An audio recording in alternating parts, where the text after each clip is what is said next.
जय हिंद दोस्तों, कैसे हो आप सब। मैं अंजनी कुमार, एक सर्विसमैन बैंकर। होप आप सब अच्छे होंगे। और मैं आज किसी की क्वेरी नहीं ले रहा हूँ, किसी एक पार्टिकुलर की। लेकिन जब से एसएससी सीजीएल का रिज़ल्ट आया है तब से सर मैं सीजीएल ज्वाइन करूँ या बैंक में जाऊँ, बैंक की तैयारी करूँ, ये क्वेश्चंस काफ़ी बढ़ गए हैं। एंड कुछ सर्विंग बैंकर्स, उनकी क्वेरी है कि सर क्या मैं एसएससी की तैयारी कर सकता हूँ, मुझे वर्कलोड ज़्यादा लग रहा है बैंक में। तो मैंने जो देखा है, जिन्होंने मल्टीपल एग्ज़ाम्स क्लियर किए हैं, उनके बहुत ज़्यादा क्वेश्चंस होते हैं कि उनके लिए क्या सही है।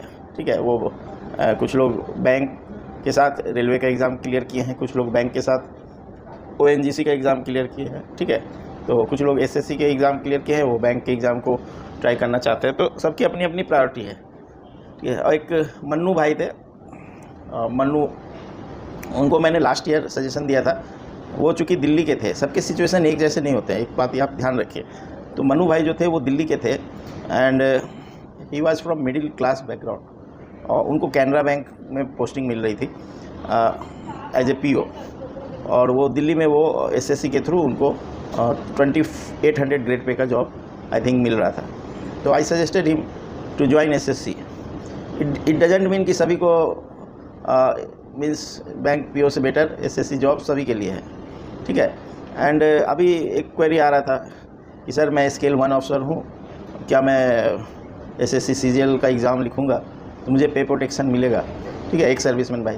तो एसएससी का एग्ज़ाम आप कभी भी लिखिए, आपकी सैलरी सेम रहने वाली है, वहाँ पे प्रोटेक्शन का कॉन्सेप्ट नहीं है। हाँ, आपको एक सर्विसमैन कोटा नहीं मिलेगा अगर आप ऑलरेडी एक सर्विसमैन का कोटा अवेल कर चुके हैं। ठीक है, तो उससे क्या पता चलता है कि those who are in bank वो भी दुखी है and those who are in SSC वो भी दुखी हैं। ठीक है, एक टैक्स असिस्टेंट मेरा साथी था। ठीक है, एंड उससे मैंने बात किया, भाई तुम्हारा प्रमोशन होना था, हुआ क्या as a senior tax assistant. लेकिन उसका प्रमोशन नहीं हुआ क्योंकि उसने ट्रांसफ़र अपने स्टेट में मांग लिया। उसको जो इनिशियल पोस्टिंग मिली थी वो तमिलनाडु मिली थी and he wanted to go to Kerala. तो उसे केरला भेज तो दिया, लेकिन उसका फिर प्रमोशन 2 साल के लिए डिले हो गया। तो सीनियर टैक्स असिस्टेंट अभी वो नहीं बन पाया है, बट जल्द ही बनने वाला है। ठीक है, प्लस एसएससी के कुछ ऐसे रूल्स आने वाले हैं या आ गए हैं, वो भी थोड़ा कन्फ्यूज़न है कि आपका प्रमोशन स्लो हो सकता है। इस वजह से बहुत सारे बच्चे एसएससी को अवॉइड करके वापस बैंक की ओर डाइवर्ट होने का सोच रहे हैं। तो ये काफ़ी कॉम्प्लिकेटेड क्वेश्चन है। ठीक है, तो अगर somebody is not joining SSC job for bank job, then you are taking a risk. ठीक है, सिचुएशन इज़ टोटली अनप्रिडिक्टेबल। तो आप अपनी तैयारी लेवल देखो क्या है, उसके आधार पर you have to decide, you have to join bank और एसएससी जॉब। फिर मेरे एक साथी स्टेट बैंक में हमारे साथ ज्वाइन किए थे, हिमाचल के। ठीक है, वो state public service commission job, Himachal में कुछ कोटा है शायद एक सर्विसमैन का, उसके लिए वो पूछ रहे थे कि Anjani should I try that. तो मैंने जो था अपने पिछले पोस्टिंग में एक ब्लॉक डेवलपमेंट ऑफिसर क्या कर रहा है, कितनी भागदौड़ है, स्पेशली कोविड के टाइम, वो सब देखते हुए उसे बोला अवॉइड करो, डोंट गो फॉर दैट। ठीक है, एंड सेम वे एक आरबीआई असिस्टेंट का एग्ज़ाम उन्होंने क्लियर किया लास्ट ईयर, एक सर्विसमैन भाई, उनसे मेल पे बात होती थी। तो उन्होंने बोला sir my next target is state PSC exam. ठीक है, कर्नाटका से वो पब्लिक सर्विस कमीशन का जो एग्ज़ाम है वो देना चाह रहे थे। मैं बोला you are wasting your time. कल को आप आरबीआई ज्वाइन करने के बाद और पे फिक्स होने के बाद you will not, I think you will not switch to state PSC and it is not worth. तो हर चीज़ें जो सुनने में, देखने में, बाहर के दुनिया में अच्छा लगता है, वो ज़रूरी नहीं कि वो उतना अच्छा हो। ठीक है, आरबीआई असिस्टेंट के सामने फिर मैं एक्स सर्विसमैन भाइयों के लिए स्पेशली कभी नहीं बोलूँगा कि आप स्टेट पीएससी का आप ट्राई करो। ठीक है, कुछ लोगों को मेरी बात समझ नहीं आ रही होगी, what I am telling, specially जो यंग एस्पिरेंट होंगे। तो बाहर की दुनिया में एक्चुअल में क्या हो रहा है, ठीक है, ऑन ग्राउंड जब आप किसी जॉब को करोगे फिर आपको समझ में आएगा कि यस।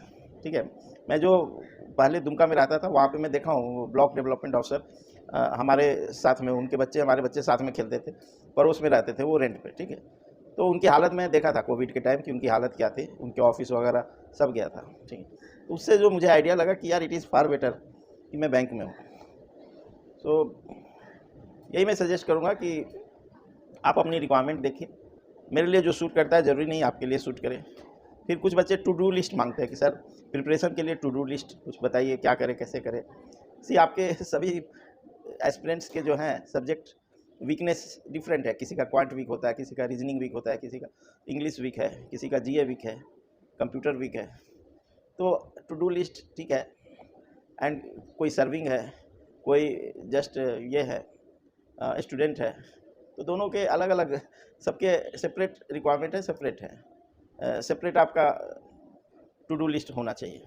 तो you should make your own to do list, what I feel.